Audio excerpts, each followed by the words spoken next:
வணக்கம். Welcome to கதை திரட்டு audio books. இந்த வீடியோவில் நம்ம என்ன கதை கேட்க போகிறோம்னா, இந்த பயணம் எதில் போய் முடியும் சிறுகதை. நம்ம சேனலை இது வரைக்கும் சப்ஸ்கிரைப் பண்ணாதவங்க சப்ஸ்கிரைப் பண்ணுங்க. பக்கத்தில் இருக்கிற பெல் ஐகானை கிளிக் பண்ணி ஆல்ங்கிற ஆப்ஷனை ப்ரெஸ் பண்ணுங்க. ஸோ தட் நான் போடுற கதைகளை உடனுக்குடனே நீங்கள் கேட்கலாம். வாங்க கதைக்குள்ளே போகலாம். நீங்கள் யாரையாவது 100 வயது வாழுங்கள் என்று வாழ்த்துவது வழக்கமுண்டா? ஆம் எனில் இனி அவ்வாறு செய்யாதீர்கள். அது அத்தனை சரியான வாழ்த்தாக எனக்கு தோன்றவில்லை. என்ன சார், அபத்தமான பேச்சு இது. நாம யாரையாச்சும் நினைச்சுக்கிட்டு இருப்போம். அப்ப அவங்க எதுக்கு வந்து நிப்பாங்க? நாம உடனே இப்பதான்ப்பா உன்னை நினைச்சேன், டக்குன்னு வந்து நிக்கிற, உனக்கு ஆயுசு 100ன்னு சொல்வோம். இதுதானே பொதுவான வழக்கம். இதுல தப்பு எங்கே இருந்து வந்தது? பெரியவங்க காலில் 4 கிழமைகள்ல விழுந்து நமஸ்காரம் செய்யறோம். அப்ப அவங்க நம்ம பார்த்து 100 வயசு நல்லா இருப்பான்னு ஆசி கூறுறாங்க. இதெல்லாம் தப்புன்னு சொல்றீங்களான்னு இங்க கேட்பது எனக்கு புரியாமல் இல்லை. நானும் கூட பழனியப்பன் என்னை பார்க்க வந்தப்ப இதே மாதிரிதான் வாழ்த்துனேன். அப்ப அவன் அதை மறுத்து பேசிய விவரம் முழுவதையும் நீங்களும் கேளுங்கள். பிறகு ஒருவேளை உங்கள் கருத்தும் மாறலாம். அடடே, வாப்பா பழனி, உன்னை பார்த்து ரொம்ப நாளாச்சேன்னு சித்தம் முன்னதான் நினைச்சேன். டக்குன்னு எதுக்கு வந்து நிக்கிற? உனக்கு ஆயுசு 100பா. நல்லா இருக்கியா? அடப்பாங்க சார், எதுக்கு 100 வயசு கிடந்து லோலு படணும்? டக்குன்னு எல்லாம் முடிஞ்சிடுச்சுன்னு போய் சேர்ந்துடணும் சார். அதுதான் வரோம். என்னப்பா இப்படி அழுத்துக்கிற? என்னாச்சு? ஏதும் பிரச்சனையா? நீ கூட இப்ப வள்ளி பிரஸ்ல வேலையில இல்ல போல இருக்கே. ராமன் சார்கிட்ட நேத்து போன்ல பேசிட்டு இருந்தப்ப உன்னை விசாரிச்சேன். அப்பதான் அவன் இப்ப இங்க வேலையில இல்லைன்னாரு. நீ ரொம்ப காலமா அங்கிருந்தவனாச்சே, எப்படி விட்டு விலகுன? காலையில இன்னைக்கு பேப்பர் படிச்சுட்டு இப்படி சும்மா உட்கார்ந்துட்டு இருந்தப்ப என்னமோ உன்னோட ஞாபகம் வந்துச்சு. பழனி ரொம்ப நல்லவனாச்சே, ஏன் விலகுனா? இப்ப என்ன பண்றான்னு நினைச்சுக்கிட்டே இருந்தேன். இப்படி எதுக்கு வந்து நிக்கிற? அதான் ஆயுசு 100ன்னு சொன்னேன். எல்லாரும் சொல்றது தானப்பா, அது என்ன அப்படி ஒரு வெறுப்பு உனக்கு? முதல்ல உட்காரு. இருக்கட்டும் சார், நிக்கிறேன். என்ன நீங்க மறக்கல, ஞாபகம் வச்சிருக்கீங்க, அது போதும் சார். எனக்கு ஒரு விஷயம் பேசணும் தான் உங்களை தேடி வந்தேன். எல்லாம் பேசலாம், முதல்ல உட்காரு. பழனி உட்கார்ந்தான். உள்ளே இருந்து என் மனைவி தண்ணீர் டம்ளருடன் வர எழுந்து வணங்கி, நல்லா இருக்கீங்களாம்மா என்று கேட்டு டம்ளரை வாங்கியபடி அமர்ந்தான். அடுத்த சில நொடிகளில் அவள் காஃபி கொண்டு வந்து வைத்தாள். அதையும் எடுத்து பருகி முடித்தான். அதுவரை அவனை ஆஸ்வாசப்பட விட்டு நான் பேப்பர் படிக்கும் பாவனை செய்தேன். பிறகு மடித்து வைத்தபடி, அப்புறம் சொல்லு பழனி, எப்படி இருக்க, இப்ப என்ன பண்ற என்று ஆரம்பித்தேன். இருக்க சார், ஒன்று சொல்லிக்கிற மாதிரி இல்லை என்றான் அஸ்வாரஸ்யமாய். பிறகு, நீங்க வீடு மாறின செய்தியே எனக்கு தெரியாது. பார்த்தது ரொம்ப நாளாச்சு, மறந்துருப்பீங்கன்னு நினைச்சேன். திடீர்னு போன வாரம் ஒரு நாள் பேப்பர்ல உங்க படம் பார்த்தேன். புதுசா உங்க புஸ்தகம் ஒன்று வெளியிட்ட ஃபங்க்ஷன் போட்டோ. யார் யாரையோ விசாரிச்சும் உங்களை பத்தி ஒன்றும் தெரிஞ்சுக்க முடியல. உங்க பழைய ஆபீஸ் கூட போய் விசாரிச்சேன். அப்பால ஹிக்கன் பாதம்ஸ்ல போய் அந்த புது புஸ்தகமும் பார்த்து நிகிதா பப்ளிகேஷன்ஸ் ஆபீஸ்ல ஃபோன் பண்ணி விசாரிச்சு உங்க புது விலாசத்தை கண்டுபிடிச்சேன். நல்ல வேளை நீங்க என்ன மறக்கல. அதையே ஏன்பா திரும்ப திரும்ப சொல்ற? வாழ்க்கை நம்ம எந்த நிலைக்கும் தள்ளலாம், ஆனா உதவி செஞ்ச சிலரை என்னைக்குமே மறக்க முடியாது. 10 வருஷம் முன்னால அகல் விளக்கு பத்திரிகை ஆபீஸே கதின்னு கிடந்தப்ப ஒரு நாள் ராத்திரி நான் வயிற்று வலியில துடிச்சப்ப நீதானே என்ன ராயப்பேட்டை ஆஸ்பத்திரியில கொண்டு போய் சேர்த்த. மிட் நைட்ல அன்னைக்கே உயிர் போயிருக்கும். நீ மட்டும் அன்னைக்கு இல்லைன்னா இன்னைக்கு நான் ஆளே இருந்திருக்க மாட்டேன். அந்த சம்பவத்தை வச்சு நான் ஒரு சிறுகதை கூட விகடனில் எழுதினேன். இப்போ நடந்த புக் ரிலீஸ் ஃபங்க்ஷனில் கூட அதை மேடையில் சொன்னேன். நாம் பட்ட கஷ்டங்க தானப்பா நம்ம சிந்தனை வளர்ச்சிக்கு அடித்தளமாக இருக்கு. சரி, நீயே ராமன் சார்கிட்ட இருந்து விலகுன? அது பெரிய கதை சார் என்று ஆரம்பித்தான் பழனி.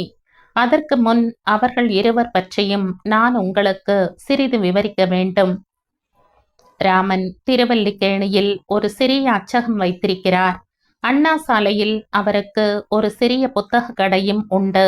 வாழ்த்து அட்டைகள் விற்கும் கடையாகத்தான் முதலில் அது தொடங்கப்பட்டது.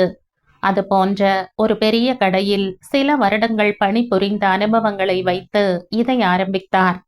நல்ல மனிதர், கடும் உழைப்பாளி, பரோபகார சிந்தை உள்ளவர். கடைக்கு வருகிறவர்களிடம் மிக அன்பாக பேசுவார்.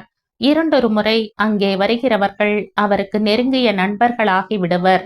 வருகிறவர்களிடம் அன்பாக பேசி அவர்களின் தேவைகளை அறிந்து எந்த பொருளை எந்த கடையில் வாங்கலாம், எங்கே விலை மலிவு, தரம் உயர்வு என்பதையெல்லாம் எடுத்து சொல்வார். இந்த பண்பு அவரை எல்லோரும் நேசிக்கும்படி செய்தது. பாக்கெட்டில் வைத்துக் கொள்கிற மாதிரி சிறிய அட்டைகளில் சுவாமி படங்கள் அச்சிட்டிருக்கும். இந்து, கிறிஸ்தவ, முகமதிய பேதங்களின்றி அம்மாதிரி படங்களை நிறைய வாங்கி வந்து அவற்றின் பின்னால் தன் கடை, தொலைபேசி எண், முகவரி போன்றவற்றை அச்சிட்டு வைத்திருப்பார். கடைக்கு வருகிறவர்கள் யாராக இருப்பினும் அவர்கள் கையில் இந்த சுவாமி படங்களில் ஒன்றை அவசியம் கொடுத்தனுப்புவார். அங்கே வருகிற எவரும் வெறுங்கையுடன் திரும்ப விடமாட்டார். கணிசமான தொகைக்கு ஏதாவது வாங்கினால் போதும், அவர்களிடம் 5-6 விதவித படங்களை அளித்து, உங்க நண்பர்களிடம் கொடுங்கள் சார் என்பார். சிறிய ஸ்தோத்திர பாடல்கள் உள்ள புத்தகமும் தருவார். வந்தவர்கள் மனம் மகிழ திரும்புவர். அந்த கடை அண்ணா சாலையில் ஒரு தியேட்டரை ஒட்டி நன்கு பார்வை படுகிற இடத்தில் இருப்பதால் அங்கே சில எழுத்தாளர்கள் தங்கள் புத்தகங்களை கொண்டு வந்து கொடுத்து விற்று தருமாறு வேண்டினர். ராமன் சாரும் அதை முகம் கோணாமல் செய்தார். சில புத்தக நிறுவனங்கள் அவரை அணுகி தங்கள் வெளியீடுகளையும் விற்பனைக்கு அங்கே வைக்க வேண்டின. நாளடைவில் அது வெறும் வாழ்த்து அட்டைகள் மட்டும் விற்கும் கடையாக இல்லாமல் பெரிய புத்தக விற்பனை நிலையமாக வடிவெடுத்தது. பிறகு அவர் சொந்த பதிப்பகமும் தொடங்கி பல எழுத்தாளர்களின் படைப்புகளை வெளியிட ஆரம்பித்தார். இந்த ராமனின் அச்சகத்தில் சில இலக்கிய பத்திரிகைகள் அச்சடிக்க பெற்றன. அப்படி ஒரு இதழான அகல் விளக்கு பத்திரிகையில் தான் நான் முதலில் பணிபுரிந்து கொண்டிருந்தேன். அங்கே அச்சாகும் புத்தகம், பத்திரிகைகளை பண்டல்களாக கட்டும் பணி புரிபவனாகத்தான் இந்த பழனி இருந்தான். அச்சக ஊழியன் என்றாலும் எங்கள் பத்திரிகைகளை மாதம் ஒரு முறை வெளியூர்களுக்கு அனுப்ப சிறிய பெரிய பார்சல்கள் நிறைய கட்ட வேண்டியிருக்கும். பிறகு அவற்றை தபால் ஆபீஸ், ரயில் நிலையங்களில் கொண்டு சென்று டிஸ்பேட்ச் செய்ய வேண்டியிருக்கும். இந்த பணிகளை மொத்தமாக ஒரு கான்ட்ராக்ட் போல எடுத்து செய்வான் பழனி. சிறு பத்திரிகைகள், பதிப்பகங்கள் நடுவே பழனிக்கு ஒரு தனி செல்வாக்கே கூட இருந்தது எனலாம். சிலரை இங்கே அங்கே வேலைகளில் சேர்த்து விடுகிற உதவிகளும் செய்வான் பழனி. சென்னைக்கு வந்து பல கஷ்டங்கள் பட்டு ஒரு வழியாக எழுத்தாளன் என்று உருவாகி அகல் விளக்கு மாத இதழில் நான் பணிக்கு சேருவதற்குள் 5-6 ஆண்டுகள் உருண்டிருந்தன. பேச்சுலர் என்பதால் அந்த இதழின் அலுவலகத்திலேயே நான் தங்கியிருக்கும் அனுமதி பெற்றேன். எல்லா வேலைகளையும் இழுத்து போட்டு கொண்டு செய்ததால் தான் அதன் ஆசிரியர் அந்த அளவு எனக்கு ஆதரவளித்தார். அவரும் ஓர் எழுத்தாளர், பிரபலமானவர். பசி வேளையில் கண்டதையும் தின்று மலிவான ஹோட்டல்களில் எதையோ சாப்பிட்ட காரணத்தாலோ என்னவோ கடும் வயிற்று வலியால் மிகவும் அவதிப்பட்டேன். ஒரு நாள் இரவு திடீரென வலி பிரச்சனை அதிகமாயிற்று. வாந்தி, வயிற்றுப்போக்கு வேறு, எதுவும் நிற்கிற வழியாக இல்லை. ஒரு கட்டத்தில் நான் தாங்க முடியாமல் துடித்தேன். அன்று இரவு எதேச்சையாக வந்து நீண்ட நேரம் பார்சல்கள் கட்டிவிட்டு படுத்திருந்த பழனிதான் சோடா வாங்கி வந்து அதில் உப்பு தூவி எலுமிச்சம்பழச்சாறு கலந்து கொடுத்து பார்த்தும் ஒன்றும் பலன் இல்லாமல் போகவே, இத இனியும் இப்படியே விடுறது தப்பு சார், நீங்க உடனே கிளம்புங்க என்று கூறி அந்த நேரத்தில் எங்கேயோ போய் சைக்கிள் ரிக்ஷா அழைத்து வந்து ஏற்றி என்னை ராயப்பேட்டை மருத்துவமனை எமர்ஜென்சி வார்டில் கொண்டு போய் சேர்த்தான். அப்போது இரவு 2 மணிக்கு மேல் இருக்கும். உடனே பெட்டில் சேர்த்து சிகிச்சை அளித்தனர். நிலைமை கட்டு மீறவே தலைமை டாக்டருக்கு தகவல் அனுப்பி வரவழைத்தனர். பரிசோதனைகள் முடிந்து உடல் வால் அறுவை சிகிச்சை உடனே நடத்தாவிட்டால் ஆள் பிழைப்பது கஷ்டம். இவரோட உறவினர் யார் வந்திருக்காங்க, கூப்பிடுங்க என்றனர். பழனி வந்து நின்றான். நிலைமை விளக்கப்பட்டதும், இவருக்கு இங்க யாரும் இல்ல, இப்ப நான் தான் எல்லாம், எதுவானாலும் நான் பொறுப்பு, நீங்க ஆபரேஷன் பண்ணுங்க என்று கூறி கையெழுத்தும் போட்டான். பழனியின் வற்புறுத்தல், ஆள் பத்திரிகை ஆபீஸை சேர்ந்தவன், நிலைமையின் தீவிரம் எல்லாம் உணர்ந்து உடனே குடல்வால் அறுவை சிகிச்சை நடத்தப்பட்டது. அதிகாலையில் ஆபரேஷன் விடிந்து சற்று நேரத்தில் நான் கண் விழிக்கும்போது பழனி அருகில் இருந்தான். பிறகு யார் யாரோ வந்தார்கள் போனார்கள். ஆனால் பழனி மட்டுமே பக்க பலமாக இருந்தான். அடுத்த ஒரு வாரம் தினமும் வந்து வேண்டிய உதவிகள் செய்து கவனித்து கொண்டதும் அவன்தான். பழனி மீது எனக்கு தனி அன்பு உண்டு, நன்றி உணர்வும் நிரம்ப உண்டு. ஆனாலும் வாழ்க்கை புயல் திசை மாறி அடிக்கும் போது யார் யாரோ எங்கெங்கோ தூக்கி எறியப்படுவதும் காணாமல் போவதும் நேரத்தானே செய்கிறது. அகல் விளக்கு ஏட்டிலிருந்து நான் விலகி வேறு பத்திரிகை ஒன்றில் போய் சேர்ந்தேன். அது கிண்டி பகுதியில் இருந்தது. திருவல்லிக்கேணியில் ஒரு ஒண்டு குடித்தனத்தில் நான் குடியிருந்தேன். அப்போது எனக்கு திருமணமும் ஆகியிருந்தது. எங்கோ ஒரு சிற்றூரில் எளிமையாக நடைபெற்ற அவசர திருமணம் அது. எனவே நான் சென்னையில் யாருக்குமே பத்திரிகை வைக்கவில்லை. புதிய வேலை ஒரு வார பத்திரிகையில் என்பதால் இரவு பகல் பாராமல் உழைக்க வேண்டியிருந்தது. 4-5 ஆண்டுகள் உருண்டதே தெரியவில்லை. ஓரளவு எழுத்துலகிலும் என் பெயர் பிரபலமாக இருந்தது. ராமன் சார் தொடர்பு எனக்கு மீண்டும் ஏற்பட்டது. ஒரு கதை புத்தகத்தை அவர் கடையில் வைக்குமாறு கேட்கப் போயிருந்தேன். அப்படியே பழைய நட்பு மீண்டும் வளர்ந்தது. அவருடைய பதிப்பக வெளியீடுகள் சிலவற்றை நான் பிழை நீக்கி தர வேண்டும் என்று கேட்டார். உபரி வருமானம் தேவையாக இருந்ததால் பல சிரமங்கள் நடுவே அதையும் ஏற்று செய்து வந்தேன். அப்போது அந்த ப்ரூஃப்களை கொண்டு வந்து என் வீட்டில் தருவான் பழனி. என் மனைவியிடம் பழனியை அறிமுகம் செய்து அவன் ஆபத்தில் செய்த உதவியை கூறியிருந்தேன். ஒரு முறை நான் வீடு மாறக்கூட பழனி உதவி செய்தான். திருவல்லிக்கேணியிலிருந்து தினமும் கிண்டி சென்று வருவது சிரமம் என்பதால் நான் பிறகு சைதாப்பேட்டையில் வீடு பார்த்து குடி வந்து விட்டேன். அதன் பிறகு ராமன் சார் பழனி தொடர்புகளும் விடுபட்டன எனலாம். கதைகள் எழுதுவதில் கவனம் செலுத்தியதால் ப்ரூஃப் திருத்தும் சில்லறை பணிகளை செய்வதிலிருந்து விலகி நிற்பது அவசியமாயிற்று. என்னப்பா கதை சொல்ல, கதை கேட்கறதுனா தான் எனக்கு ரொம்ப பிடிக்குமே என்று கேட்டு பழனியை பேச ஊக்குவித்தேன். அது ஒண்ணுமில்ல சார், அவரு நல்ல மனுஷன்தான். ஆனா சில சமயம் சிடுசிடுன்னு பேசுவாரு. காரணமே இல்லாம எரிஞ்சு விழுவாரு. என்னவோ சொன்னாரு, எனக்கு ஒன்றும் அவர் போக்கு பிடிக்கல. அதோட நம்ம வீட்டு நிலைமையும் ரொம்ப மனசை நோக்கடிக்கிற மாதிரி ஆச்சு. டென்ஷன்ல ஒரு நான் போயா நீயுமாச்சு உன் வேலையுமாச்சுன்னு சொல்லிட்டு வந்துட்டேன். பார்சல் கட்டி கட்டி ரொம்ப அலுத்து போச்சு சார். பாருங்க கையெல்லாம் என்ற கைகளை காட்டினான் பழனி. சணலை இறுக்கி கட்டி வெறும் கையால் சொடுக்கி இழுத்தே அறுத்து விடுவது பழனி ஸ்டைல். மின்னல் வேகத்தில் இருக்கும் அவன் பணி காய்த்தும் வெடித்தும் தழும்பேறியும் கிடந்த அந்த கைகள் அவன் எத்தனை நீண்ட காலம் உழைத்து களைத்தவன் என்பதை எடுத்துரைப்பது போன்று காணப்பட்டன. பழனி நல்லா இருக்குல்ல, உன் பசங்க என்ன பண்றாங்க? நல்லானா எப்படி சார், ஏதோ இருக்க. உங்களுக்கு தான் தெரியுமே, எனக்கு 2 பையன் 1 பொண்ணு. மூத்ததே பொண்ணுதான், கட்டி கொடுத்துட்டேன். மாப்பிள்ள எங்க அக்கா பையன்தான், கோட்டூர் புறத்துல வீடு, கார்பெண்டரா இருக்கான். என்னோட பெரிய பையன் நம்ம வேலையில கூட மாட இருந்து தொழில் கத்துக்கிட்டான். இப்ப 2-3 பத்திரிகைகள்ல பைண்டிங் கான்ட்ராக்ட் எடுத்து செய்யறான். 10-20 பேர் அவங்கிட்ட வேலை செய்யறாங்க. வசதியாதான் இருக்கான். கல்யாணம் பண்ணி வச்சேன், தனி குடித்தனம் போயிட்டான். ஆனா ஆள் தண்ணி பார்ட்டி. நிதானம் இல்லாம அவன் குடிக்கிறதும் மட்டு மரியாதை இல்லாம பேசுறதும் எனக்கு சுத்தமா பிடிக்காம போயிருச்சு. சின்னவன் என்ன பண்றான்?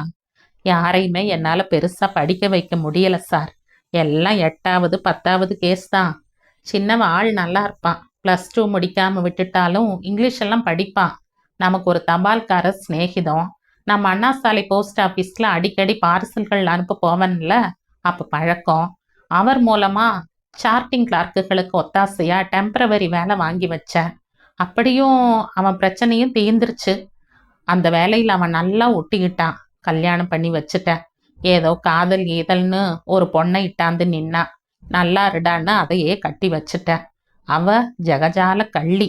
யோ, உங்க அண்ணன் புத்திசாலியா, தப்பிச்சுக்கிட்டாரு. நம்ம தலையில இந்த கழத்தை சுமக்கணும்னு எழுதியிருக்கு போலன்னு அடிக்கடி சொல்ல ஆரம்பிச்சிட்டா.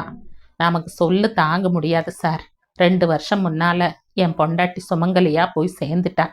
நான் தான் பாவி, கடந்து லோலு படும்படி ஆயிடுச்சு. இப்ப எங்க அக்கா வீட்டுல போய் வேண்டாத விருந்தாளியா கிடக்க. என்ன இருந்தாலும் பொண்ணை கட்டி கொடுத்த இடத்துல போய் இருக்கிறது நல்லதில்ல சார். அதான் உங்களை பார்த்து ஒரு உதவி கேட்கலாம்னு நினைச்சு வந்தேன். சொல்லு பழனி, நான் என்ன செய்யணும்? ஏதாச்சும் பணம் கிணம் வேணுமா? பணமெல்லாம் வேணாம் சார். அதெல்லாம் என் பிரச்சனையை தீர்க்க உதவாது. ஒரு வயசு ஒரு நாளும் நிம்மதியா துண்ணணும். நீங்க பெரிய எழுத்தாளர், பத்திரிகையில இருக்கிறவர். என்னை எங்கேயாவது ஒரு அநாத ஆசிரமம், முதியோர் இல்லம்பாங்களே, அது மாதிரி இடத்துல கொண்டு போய் சேர்த்து விட்டுருங்க சார். முடியுங்களா? நீங்க மனசு வச்சா செய்ய முடியுங்கிறது என்னோட நம்பிக்கை. பழனி கண்களில் நீர் ததும்ப இப்படி கேட்டதும் நான் ஆடி போய்விட்டேன். என்ன சொல்வது இவனுக்கு? உனக்கு இப்ப என்ன வயசு இருக்கும் பழனி? 68, 69 இருக்குமா? கரெக்டா சொல்லணும்னா 73 முடிய போகுது சார். ஏன் அங்கெல்லாம் சேர ஏதாச்சும் 80க்கு மேல இருக்கணும்பாங்களா? அப்படியெல்லாம் ஒண்ணுமில்ல, சும்மா தான் கேட்டேன். பழனி, இந்த 3/4 நூற்றாண்டு அனுபவத்துல நீ எவ்வளவோ பார்த்திருப்ப. நம்ம அனுபவங்கள் கூட நமக்கு ஆசான்கள் தான். பசங்க அப்படி இப்படி இருப்பாங்க தான். வயசுல பெரியவன் நீ, கொஞ்சம் பொறுமையா இருக்க கூடாதா? இவ்வளவு பேர் இருக்கிறச்ச நீ எதுக்கு அநாத ஆசிரமம், முதியோர் இல்லம்லாம் போகணும்? எல்லாருக்குமே இது அவமானம் தர விஷயம் ஆயிடும். அவங்க அப்படியெல்லாம் உன்னை விட்டுற மாட்டாங்க. நான் வேணும்னா உன் பசங்க கிட்ட வந்து பேசி பார்க்குறேன். இது கதைக்கு உதவாத பேச்சு சார். நான் நிறைய யோசிச்சுதான் இப்படி ஒரு முடிவுக்கே வந்தேன். அவனுங்க திருந்துற ஆசாமி இல்லை. எல்லாம் கூடி பொம்பளை சுகந்தான் உலகம்னு நினைக்கிறானுங்க. அதுக்கு இடைஞ்சலா எந்த சொந்த பந்த கிழங்களும் கூட இருக்கிறத விரும்புறதில்ல. காலம் மாறி போச்சு சார். பெரியவங்கள்லாம் ஆட்டோ டாக்ஸி ஓட்டுற ஆளுக மாதிரிங்கிறது அவங்க எண்ணம். சுகமா சவாரி செய்யணும், வாசல்ல கொண்டு வந்து விட்டுட்டு அவங்க போயிடணும். உள்ற வந்து சாப்பிட உட்காந்துடக்கூடாது. வழிப்பயணம் மாதிரி ஆயிடுச்சு இப்ப வாழ்க்கை பயணமும். எக்ஸ்ட்ரா ஃபிட்டிங்ஸ் எல்லாம் கழட்டி விட்டுட்டு ஜாலியா இருடா மச்சான்னு உபதேசிக்கிற ஃப்ரெண்ட்ஸுக்கு தான் அவனுங்களுக்கு அதிகம். குழந்தைகளை பெற்று வளர்க்குறதெல்லாம் நமக்கு மட்டும்தான் சந்தோஷம். பார்த்து பார்த்து அவங்களுக்கு விளையாட்டு சாமான்கள் வாங்கி தர்றது, புதுச்சட்டை, காலில் சாக்ஸ் பூட்ஸ் மாட்டி நடக்கிற அழகை ரசிக்கிறது, பள்ளிக்கூடம் போயிட்டு வந்து அதுங்க தப்பும் தவறுமா பேசுகிற இங்கிலீஷ் வார்த்தைகளை கேட்டு மகிழறது. என் புள்ள ராஜா மாதிரி இருக்கான், கலெக்டர் ஆவான், டாக்டர் ஆவான், இன்ஜினியர் ஆவான்னு கனவு கண்டு மகிழறதெல்லாம் நம்ம பித்துக்குளித்தனம் சார். கால் முளைச்சு ரெக்க முளைச்சு ஏதோ 4 காசு சம்பாதிக்க ஆரம்பிச்சு பெண்டாட்டி பிள்ளை நானதும் அவனுக்கு குடும்பம்தான் அவனுங்களுக்கு பெருசு. அப்பன் அத்தாலாம் எக்ஸ்ட்ரா ஃபிட்டிங் சார். கழட்டி எரிஞ்சிட்டு போயிட்டே இருக்கணுங்கிறது தான் அவனுங்க வேதம். பழனியின் விரக்தி பேச்சு என்னை வாயடைத்து போக வைத்து விட்டது. என் தகப்பனார் ரொம்ப வருடங்கள் முன்னே பாம்பு கடித்து இறந்து போனார். அதற்கு முன்பே நான் வீட்டை விட்டு ஓடி வந்த கேஸ். சினிமா ஆசை, பிரபலமாகணும்னு ஆசைகள், பள்ளி இறுதியில் தோற்று போன அவமானம் வேறு, அடிமனசில் ரணமாய். அதைவிட ரணம் இளையவன் வென்று வாழ்வின் சகலத்திலும் முந்தி சென்ற கதை. பொறாமையல்ல, சமூக பார்வை, உறவுகளின் எள்ளல்கள் தந்த வலி, அதெல்லாம் வேறு கதை. அம்மா ஊரில், அண்ணன்கள் வீட்டிலேயே மாறி மாறி பல ஆண்டுகள் இருந்தாள். தம்பி வளர்ந்து நல்ல வேலையில் அமர்ந்த பின் அங்கே சென்றும் மாதக்கணக்கில் தங்குவாள். என் வளர்ச்சி, வாழ்க்கை வசதிகள் முறையாக அமையாததால் எப்போதேனும் சில நாட்கள் அழைத்து வந்து உபசரிப்பேன். பிறகு தம்பி வீட்டில் கொண்டு விட்டு விடுவேன். இதன் பின்னேயும் நெடிய புகைச்சல்கள் உண்டுதான். ஒவ்வொருவர் சிரிப்பின் மறைவிலும் சீற்றம், பகை வேஷம் கட்டி கிடப்பது நான் அறிந்த சங்கதி. இவனால் இது முடியுமா என்கிற அனுசரணை எண்ணங்கள் எவரிடத்தும் இல்லை. நீ தப்பிவிட்டாய், நாங்கள் மாட்டிக்கொண்டு விட்டோம் என்கிற ஆதங்க ஓலங்களே அந்தர்வாகினியாக ஓடும். சார், ஒன்று சொல்கிறேன், தப்பா நினைக்காதீங்க. ராமன் சார்னு மதிப்பா பேசுவீங்களே, அந்த மனுஷன் வீட்டில் என்ன நடந்துச்சு தெரியுமா? 90 வயசு கிழவி அவங்க அம்மா. நீங்க கூட பார்த்துருப்பீங்களே, உடம்பு முடியாம கிடந்தாங்க. தம்பிங்க சிரமப்படுறாங்கன்னு அவங்க யார் வீட்லையும் விடாம இவரு தான் வச்சு காப்பாத்தினார் இல்லைங்கள. ஆனா மனுஷன் வாயில வார்த்தைங்க எள்ளு கொள்ளு வெடிக்கிறாப்புல தான் வந்து விழும்.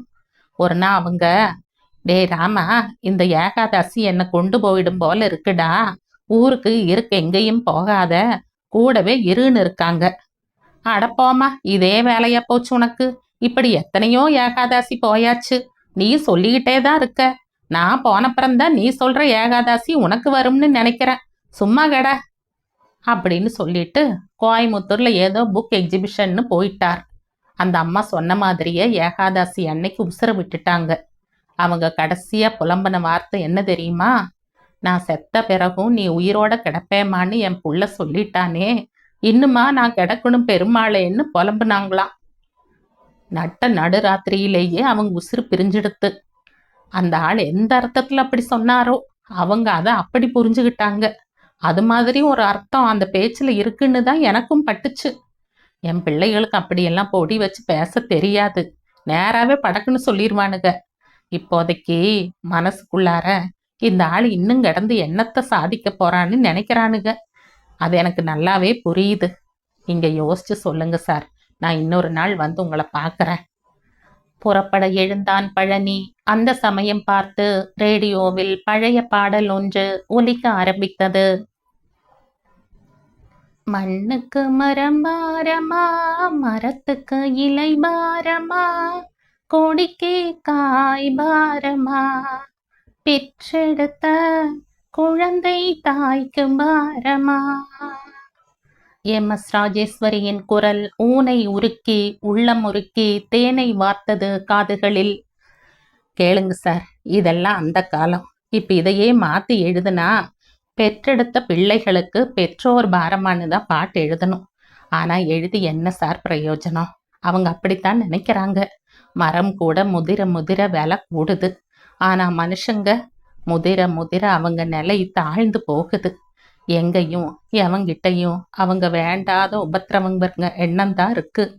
இதுல படிச்சவன் படிக்காதவன் எல்லாம் ஒண்ணுதான். இதுதான் நிஜம். நான் யாருக்கும் பாரமா இருக்க விரும்பல. எங்க பெரியம்மா ஒருத்தங்க இப்படித்தான் பிள்ளைங்க பேச்சு தாங்காம கிணத்துல குதிச்சு உயிரை விட்டுட்டாங்க. அவ்வளவு துணிச்சல் எனக்கு இல்லை. யோசிங்க சார், முடிஞ்சா நான் சொன்ன மாதிரி செஞ்சிடுங்க. அப்பால ஒரு நாள் வரேன் என்றபடியே பழனி விடை பெற்று வெளியேறினான். நான் மனம் வலிக்க மலைத்து போய் நின்றேன்.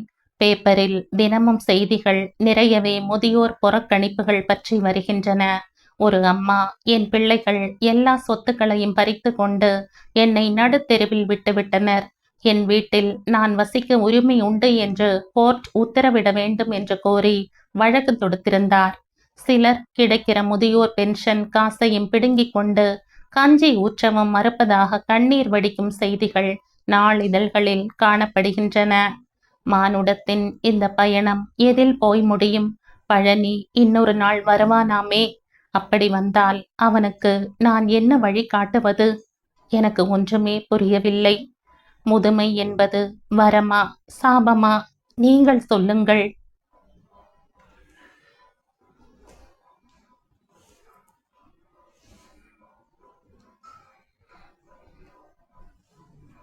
இதோடு இந்த கதை முடியுது. இந்த கதை உங்களுக்கு பிடிச்சிருந்தா லைக் பண்ணுங்க, ஷேர் பண்ணுங்க, சப்ஸ்கிரைப் பண்ணுங்க. மற்றும் ஒரு இன்ட்ரெஸ்டிங்கான கதையோட அடுத்த வீடியோல சந்திப்போம். பாய். தேங்க்யூ.